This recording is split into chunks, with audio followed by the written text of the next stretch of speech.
ahead on 12 News following the red bullseye. We picked this location primarily because of the growth. We tracked the development coinciding with Target's Brooklyn Park expansion. Then our interview with the new Maple Grove police chief, what he says is a top priority for the city. But first, a Brooklyn Center school turns to the arts to turn around an achievement gap. 12 News starts right now. Hello and thanks for joining us. Closing the achievement gap is a top priority for many schools across the nation. One Brooklyn Center school is trying to do just that using the arts. Northport Elementary was among 4 schools statewide chosen for the Turnaround Arts Program, a national initiative that uses the arts to improve student performance. And here to explain how it works is 12 News reporter Carissa Wyant. Carissa? Mike and Alex, when students return from summer break, Northport Elementary will have a more extensive arts curriculum. Northport will get help from the Perpich Center in Golden Valley to implement the 2-year Turnaround Arts Program. Program directors say exposure to the arts has the ability to help students succeed. They problem solve better, they are more engaged, and they are more likely to go on to college and onto a career that's really viable. And so the research is there that links the arts with success in life. Students at Northport will have more instruction in visual arts, music, and potentially theater and dance too. Northport was selected because its performance is among the lowest 5%. School administrators are hopeful the program can help turn it around. I truly believe it's the key because, as I said, it's going to help increase writing skills, their reading skills, their math skills. I mean, just a variety of things.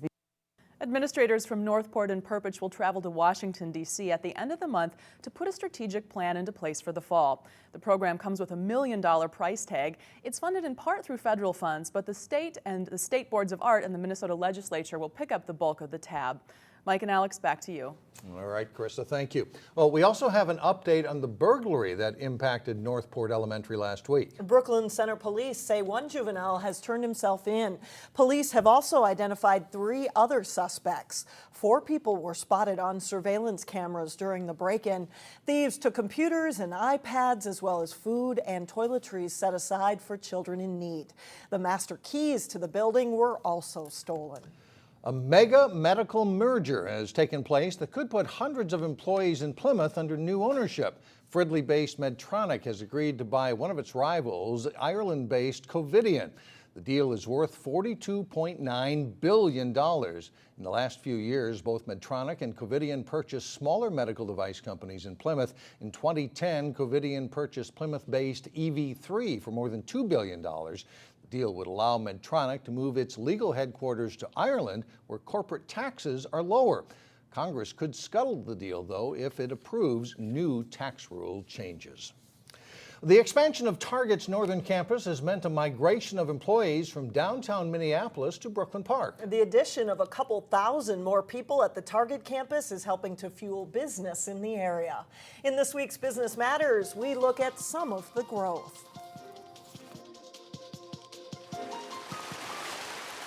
Brooklyn Park's Park Place Promenade, a retail development off Highway 610 and Zane, the flow of business is steady. 17. Pita Pit filled one of the last empty storefronts in this development when it opened up its restaurant 3 weeks ago. We did have pretty high expectations for this area, and it's meeting those expectations at this point.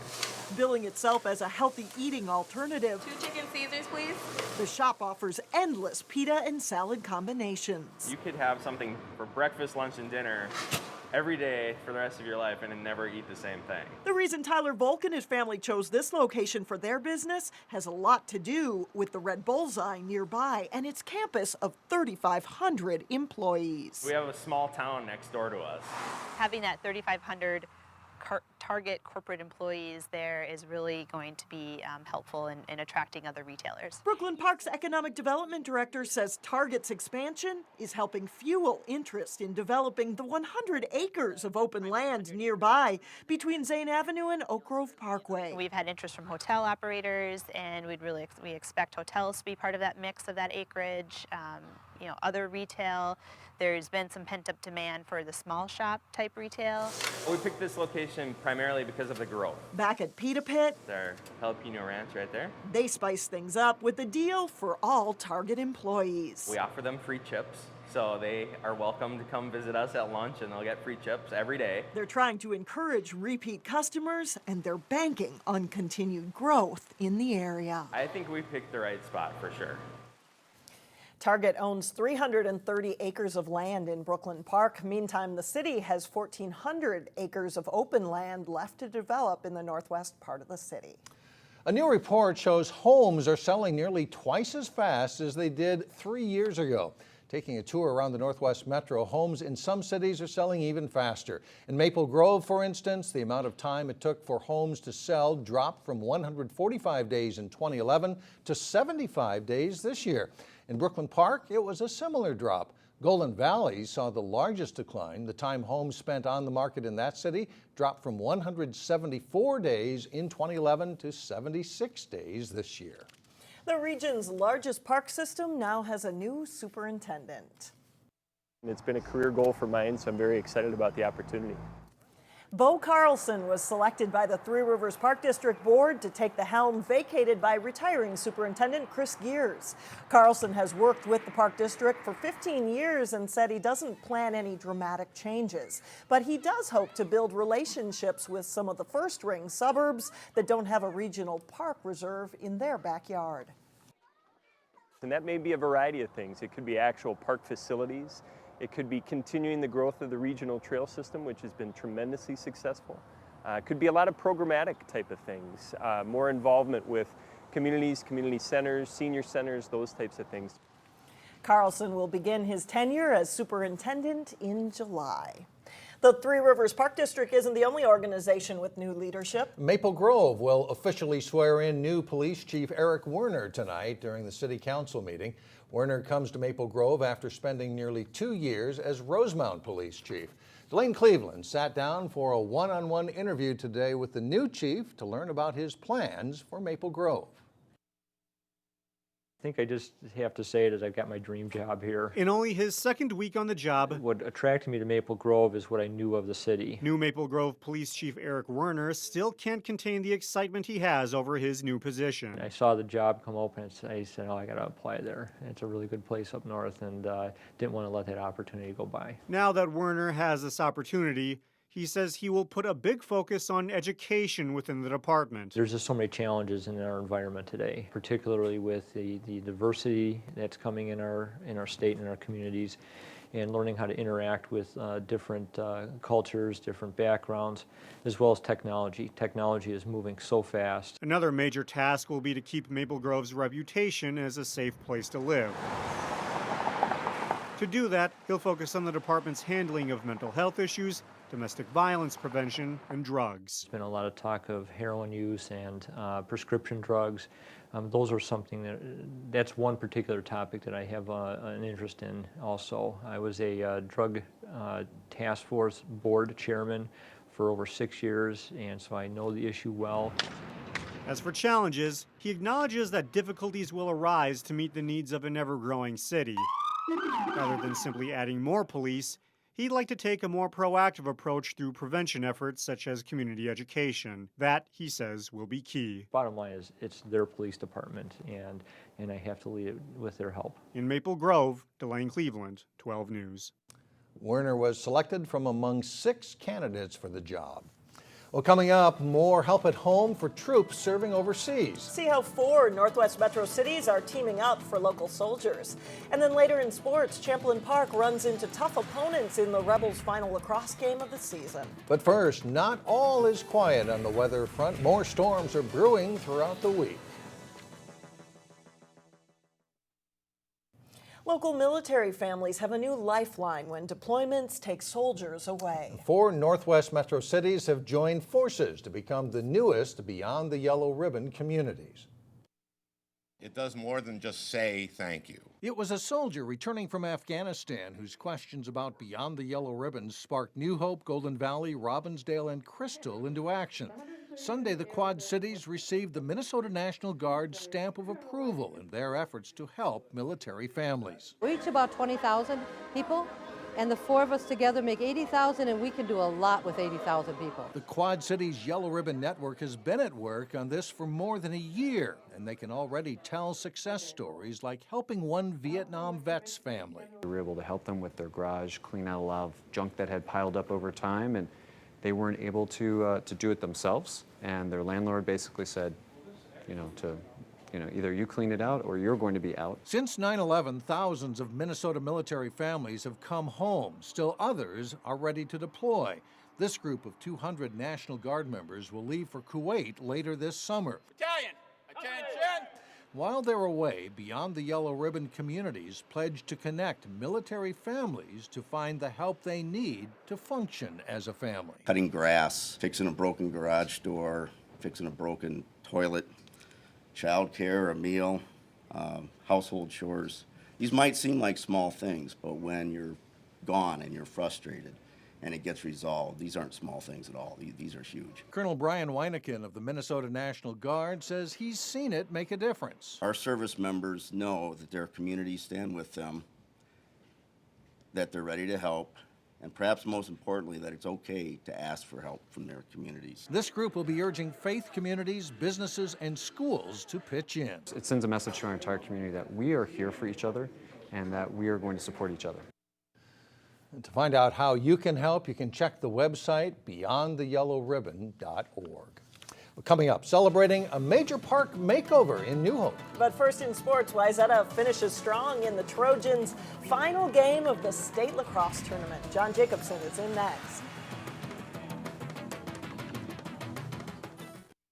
John Jacobson with Sports Now. And the high school sports season all but finished, right? Just about done. It is, yeah, and then for all the local teams, they did finish up over the weekend, the ones that were still playing. Saturday was supposed to be the final day of the spring high school sports season, but bad weather changed the script a bit. In lacrosse, the girls' final was shortened by lightning, and the boys' game was moved to Monday night. A couple of local lacrosse teams got their games in despite a raindrop or several. The Wayzata boys playing Lakeville North for the third-place game. Grant Long getting the shot home for a goal and a 3-1 lead in the first quarter. Second quarter, Adam Grooms takes the pass from Long, gathers some speed before firing the shot in. And that goal makes it 4-1 Trojans. Still in the second, and Brian Mahout works from behind the net, gets the pass to the cutter Grant Johnson for the goal. Wayzata leads 5-1. It's 7-2 at halftime. With the Trojans a man up in the third quarter, Max Stecker feeds Amar Batra for the goal and a 10-2 Wayzata lead. The Panthers rally some, but the Trojans get an insurance goal. Grooms cuts and takes the pass there to score. And Wayzata hoists the third-place trophy after an 11-6 win over Lakeville North. Champlin Park's boys played for the consolation title as they faced off with the Blake School Saturday in Chaska. And it's a rainy one early after falling behind. Blake's Quinn Ellis bounces the shot in. That pulls the Bears within 3-2. They lead 4-3 at halftime. Third quarter, pass gets deflected, but still gets to Johnny Kern. He'll bounce his shot in, and Blake goes up 7-3. You won't see this very often. Blake's Thomas Washington winning the faceoff and races in to score himself. Impressive goal for the Blake eighth grader. Champlin Park tries to battle back. They get the pass to Gage Munson. He rips his shot in. Rebels are within 9-4 in the third quarter. Fourth quarter, Munson to Tyler Smith, to Luke Dahlman for the goal. Champlin Park falls to Blake in the fifth-place game, 14-7. The state baseball tournament is wrapping up today. The championship games were scheduled for Saturday, but moved back because of the weather. On this week's season finale of our Sports Jam show here on Channel 12, Jay Wilcox and I name our all-area teams in baseball and softball. Here's a sample of what you'll see. Behind the plate, we like Maple Grove All-State senior Jordan Malk. Jordan was first-team All-Metro and first-team All-State. She was a feared hitter in the Crimson lineup, batting .483 for the season with 10 extra base hits and a team-high 32 RBI. Well out to center field.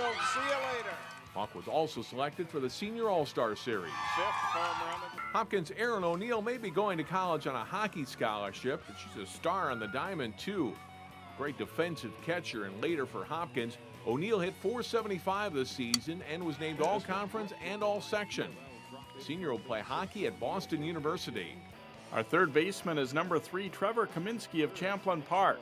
All Northwest Suburban pick Kaminsky hit .333 with 15 RBIs for the Rebels.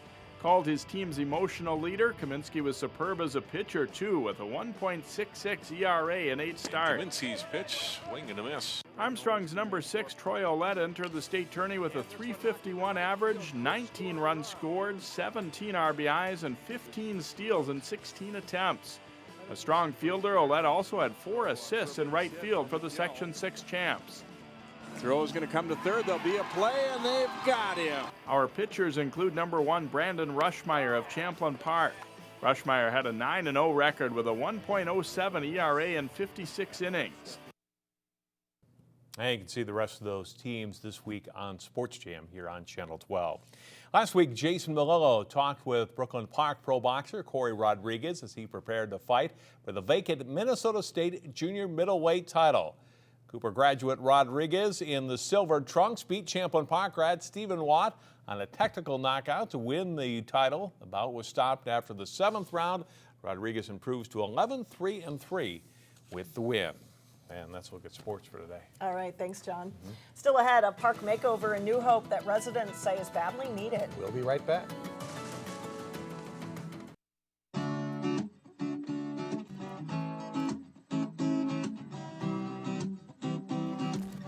A New Hope neighborhood is celebrating a park makeover. Residents in the Terra neighborhood say the upgrades were badly needed because it's the only park nearby.